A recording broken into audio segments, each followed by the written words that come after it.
പിരിശത്തിൻ കാറ്റ്. രചന Sera. Special thanks Wasim Akram. അവതരണം ഷാഹുൽ മറിയം. എഡിറ്റിംഗ് ഷെരീജ് പൂനൂർ. നിലാവെളിച്ചം കുറഞ്ഞ ഒരു രാത്രി തണുത്ത കാറ്റ് വീശുന്നു. തേന്മാവിൽ പടർന്നു കയറിയ മുല്ലവളിയും ഇന്ന് മൗനമാണ്. അവൻ്റെ ശിഖരങ്ങൾക്കൊപ്പം അവളുടെ കൈകളും ആരൊക്കെയോ ചേർന്ന് മുറിച്ചു മാറ്റിയിരുന്നു. തൊട്ടപ്പുറത്തായി മാറി നിൽക്കുന്ന മൈലാഞ്ചി ചെടി. വിരഹത്തിൻ്റെ ഗന്ധം പേറിയ കാറ്റലകൾ അവളെയും തൊട്ട് തലോടി കടന്നു പോയിക്കൊണ്ടിരുന്നു. നിറഞ്ഞൊഴുകിയ കണ്ണുനീർ തുള്ളികളെ കവിൾ തടത്തിൽ നിന്ന് തുടച്ചു നീക്കിക്കൊണ്ട് അവൾ തിരിഞ്ഞു നോക്കി. കിടക്കുന്നില്ലേ? വരുന്നമ്മേ, അമ്മ കിടന്നോളൂ. അധികം വൈകരുത്. ഇല്ലമ്മേ, ഞാൻ വരാം. വാതിൽ പടി കടന്നതും ഒരിക്കൽ കൂടി അവളെ തിരിഞ്ഞു നോക്കിക്കൊണ്ട് അവർ അകത്തേക്ക് നടന്നു. തളം കെട്ടിക്കിടക്കുന്ന ശൂന്യത അവരെയും വല്ലാതെ ബുദ്ധിമുട്ടിച്ചിരുന്നെങ്കിലും പുറത്ത് കാണിക്കാതെ അവർ മുറിയിലേക്ക് നടന്നു. അമ്മ പോയെന്ന് ഉറപ്പായതും അവൾ പതിയെ അവിടെ നിന്ന് എഴുന്നേറ്റ് പടവുകൾ കയറി മുകളിലെ നിലയിലെ മുറിയിലെത്തി. ഒരു വശത്തെ മേശയിൽ അവിടെയും ഇവിടെയുമായി ഒരു അടക്കും ചിട്ടയുമില്ലാതെ കിടക്കുന്ന പുസ്തകങ്ങളും പേനകളും. അതിനു പുറകിലായിട്ടുള്ള ഒരു അലമാര തുറന്നൊരു പെട്ടി അവൾ പുറത്തേക്ക് എടുത്തു.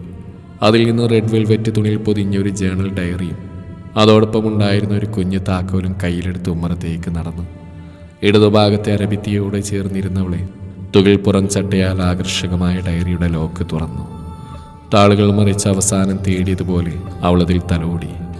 ഒരു വശത്തായി ഉണങ്ങിയ പനിനീർദളങ്ങളെ ഒട്ടിച്ചു ചേർത്തൊരു പൂവ് കാണാം. മങ്ങിയ റാന്തൽ വിളക്കിൻ്റെ മങ്ങിയ വെളിച്ചത്തിൽ അതിൻ്റെ മറുവശത്തെ താളിലെ അക്ഷരങ്ങളിലേക്ക് അവളുടെ മിഴികൾ നീണ്ടു. അതിലൂടെ അവളൊന്ന് വിരലോടിച്ചു ഭിത്തിയിലേക്ക് ചാരിക്കൊണ്ട് കണ്ണുകൾ അടച്ചു. അവളുടെ നാസികയിലേക്ക് ഒരു നറുഗന്ധം പടർത്തിയ ഒരു കാറ്റ് വീശി അകന്നുപോയി. പ്രണയം ഒരു സാഗരമാണ്. മുങ്ങിയാൽ വലിച്ചുകൊണ്ടു പോകുന്ന ചുഴികളും കടലാഴങ്ങളും മൂടിവെക്കുന്ന സാഗരം. ഇറങ്ങിയാൽ തിരികെ കരയിലേക്ക് മടങ്ങുക പ്രയാസകരവും എല്ലാത്തിനെയും മായിച്ചു കളയുന്ന മായ.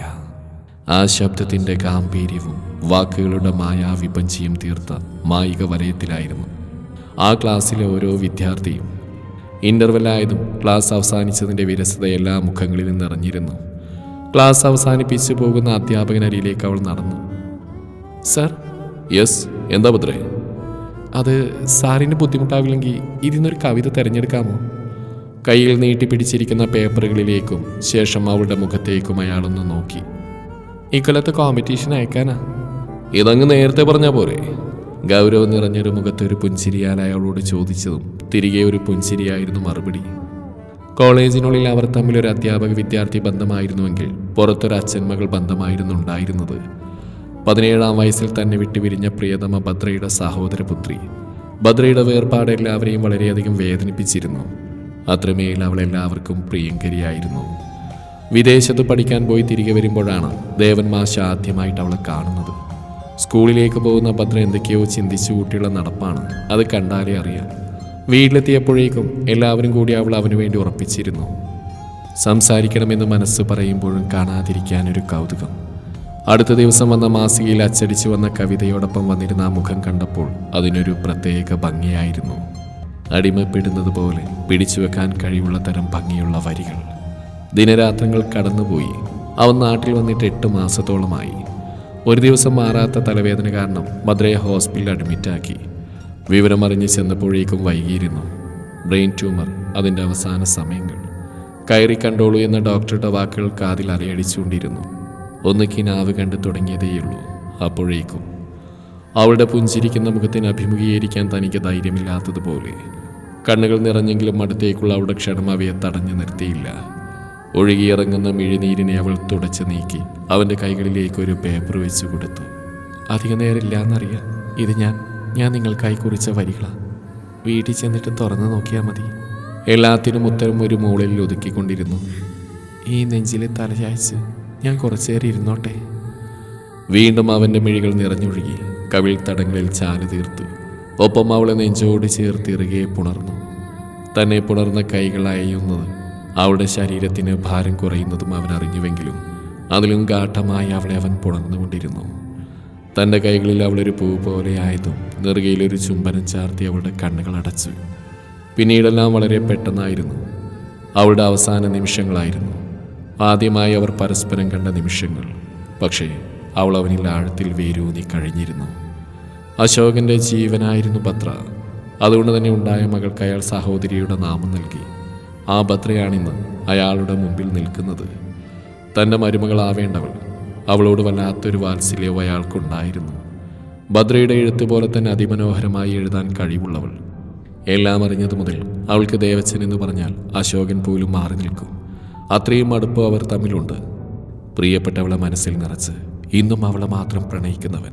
പലരും നിർബന്ധിച്ചിട്ടും മനസ്സിൽ നിന്ന് പടിയിറക്കാൻ സാധിക്കാതെ അപ്പച്ചിക്കായി ജീവിതം മാറ്റി നിർത്തിയവനെന്ന ബഹുമാനം ആവോളമുണ്ടായിരുന്നു ഭദ്രയ്ക്ക് തൻ്റെ ദേവച്ചനോട്.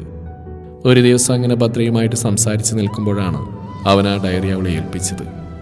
എനിക്ക് വളരെ വേണ്ടപ്പെട്ടതാ. അവസാന നിമിഷം ഭദ്ര എനിക്കായി കുറിച്ച വരികൾ. മോൾ ഇത് നഷ്ടപ്പെടുത്തരുത്. അവളുടെ തലയിലൊന്ന് തലോടി അശോകൻ്റെ നേരെ ദേവൻ തിരിഞ്ഞു. പിന്നെ അശോക, ആ തേന്മാവിൻ്റെ ചൂട്ടിൽ എന്നെ അടക്കാവുള്ളൂ കേട്ടോ. എൻ്റെ ഭദ്രയുടെ ചാരെ അപേക്ഷയാ. ആ കരം ഗ്രഹിച്ചുകൊണ്ട് അത്രമാത്രം പറഞ്ഞു തീർത്ത് ദേവൻ ആ വീടിൻ്റെ പടികളിറങ്ങി. പിറ്റേന്ന് പുലർച്ചെ നേരം വെളുത്തതും അറിഞ്ഞ വാർത്ത മംഗലത്തെ ദേവൻ മാഷിൻ്റെ മരണമായിരുന്നു. ഹൃദയാഘാതമായിരുന്നു. ദേവൻ പറഞ്ഞതുപോലെ ആ തേന്മാവിൻ ചുവട്ടിലായി ഇന്നടക്കം ചെയ്തിരിക്കുന്നു. അവളുടെ കണ്ണുകൾ ധാരധാരയായി പെയ്തുകൊണ്ടിരിക്കുന്നു. മുഖമൊന്ന് മുറുകെ തുടച്ച് അവൾ ആ വരികളിലൂടെ മിഴികളോടിച്ചു. ഋതുക്കൾ മാറി മറിഞ്ഞ അവസാനം ഈ പിരിഷത്തിൻ കാറ്റടിക്കും. അന്നെൻ ഹൃദയത്തിലേക്ക് നാവള്ളി പടർന്ന് കയറിയിട്ടുണ്ടാവും. ഈ മൈലാഞ്ചി ചെടിയെ തഴുകിയത് നിന്നിലേക്ക് ഒഴുകിയിറങ്ങും. തേന്മാവിനെ ചുറ്റി വരിയുന്ന മുല്ലവള്ളി പോലെ എൻ്റെ റൂഹ് നിന്റെ റൂഹിനോടൊന്ന് ചേർന്ന് ദുനിയാവിൽ നിന്നകരണം. നമുക്കായി മറ്റൊരു ലോകം കാത്തിരിക്കും. അവളൊന്ന് കണ്ണുകളടച്ച് തുറന്നു.